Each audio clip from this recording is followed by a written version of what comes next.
I'm Rebecca Ritters. Welcome to the program. Several European countries have introduced travel restrictions on people coming from the UK as a new variation of coronavirus spreads rapidly there. Belgium, the Netherlands, Austria and Italy have all announced restrictions, including bans on flights and trains from the UK. France and Germany are said to be considering similar action. This comes after British Prime Minister Boris Johnson announced tougher measures to combat the new strain. Officials say while the new mutation is much more easily transmitted, it's not thought to be any more dangerous. Well, for more now, we're joined by DW correspondent in Brussels, Bernd Riegert. Bernd, we're seeing countries one by one choosing to tighten restrictions. Why aren't we seeing a unified EU response here? A response by the European Union is much slower because, believe it or not, the EU has no competence in closing borders or banning any travel. The EU has to consult all 27 member states and only after that can coordinate a response. So it's much faster for the member states now in a felt emergency situation to act on their own and to issue these travel bans because borders are solely the responsibility of a member state. So Belgium and the Netherlands have already chosen to do so.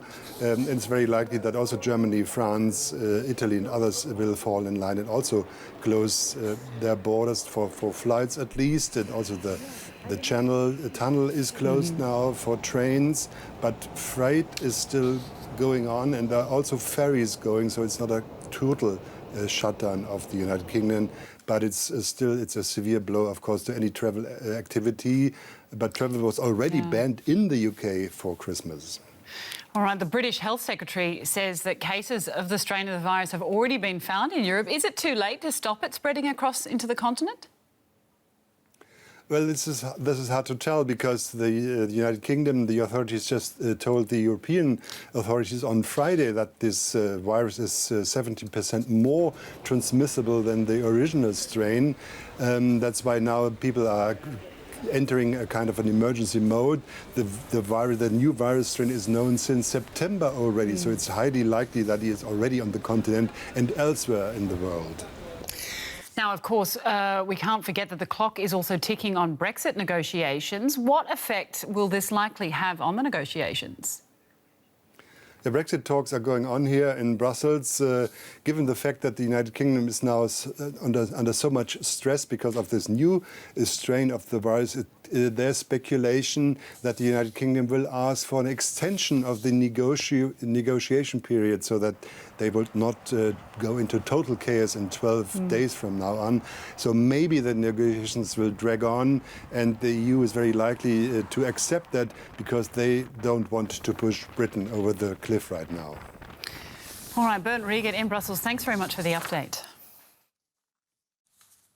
And concern about the new strain has led British Prime Minister Boris Johnson to reverse plans to ease coronavirus restrictions over Christmas. He's imposed an effective lockdown on London and south-east England. The move has made the capital, usually bustling with shoppers at this time of year, almost unrecognisable. Millions of people have been forced to cancel their Christmas plans under the new restrictions. The Prime Minister is facing widespread criticism for the decision. However, Britain's Health Secretary says the government had to take quick action. This virus, the new strain, was out of control.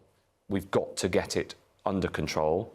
And the way that we can do that, the only way you can do that is by restricting social contact. Let's get more now from Mohammed Munir. He's a virologist from the Lancaster University in the UK. Mr. Munir, thanks for joining us. What more can you tell us about this new strain of the coronavirus? Well, this new strain of coronavirus was first identified in Kent region back in September, and then it was reported to the government in early October. And since then, we have seen enriched cases, not only in Greater London, but also now in Southeast. And the same strain is now being identified in Scotland and Wales as well. In Northern Ireland, because of the less large-scale sequencing approach, it has not been identified, but there are less chances that it wouldn't be there. So as it stands now, it appears that now 6 to 7 cases out of 10 positive, particularly in London region, are belonging to this strain. So that is pretty scary and worrisome. So identified all the way back in September. Why has it taken so long for the British government to act? Well, when we first identified in Kent, at that point, it wasn't one of those highly dominant strain within the sequences that we identified. But what happened that over the time, of course, there is a limited restriction onto the movement, but at the same time, people are traveling within the country and overseas as well. So the strain travel quite frequently, and therefore it become more successful. And any virus that has more fitness, that would become more prominent within the field. And now, at this stage, we have seen really fair proportion of the people positive for this particular strain. Well, I'm sure a question that everybody would like to be certain of the answer is, as we see the vaccine slowly being rolled out, is this new strain going to also be able to react to the vaccine or be taken care of by the vaccine? Yes, absolutely, Rebecca. I mean, when we talk about the new strain, three things come in mind at the first instance. First is that whether this virus is transmitting more within the population. The second things come whether it is more lethal, is causing more severe version of the disease, or the current vaccines are effective or not. For the first one, we certainly know that it is more than 70% infectious compared to the regular classical strain of the COVID-19 virus. But how much it causes impact onto the severity of the disease or effectiveness of the vaccine is certainly something that we don't know, to be honest.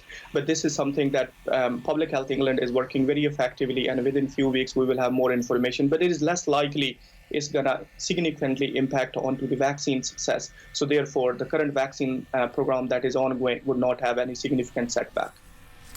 All right. Well, Mohammed Munir, virologist from Lancaster University, thanks very much for your information. Thanks for having me. Okay.